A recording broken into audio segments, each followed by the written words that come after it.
So when you get into the application, you will find all your shape tools in the bottom navigation. So you have square, circle, triangle, and line. So I'm just going to add a square.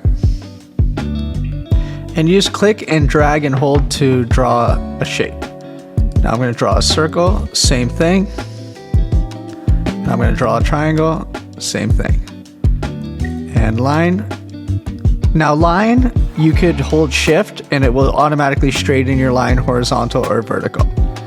Now, the cool thing about shapes is you could also use them as masks. So you could drag images directly into the different shapes.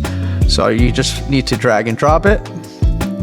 And if you want to edit the position of this image, you just double click it and you can move the position and then you just click out and it's that easy. Now on the right side of your shapes, you have all your options. So if you want to switch it back to a color, you have color, outline, drop shadow. These are your coordinates, the X and Y coordinates on the document. As you can see, they move while you're moving the shape. And this is the width and height. And you could just adjust the width and height here, or you could also align your shape using this alignment feature.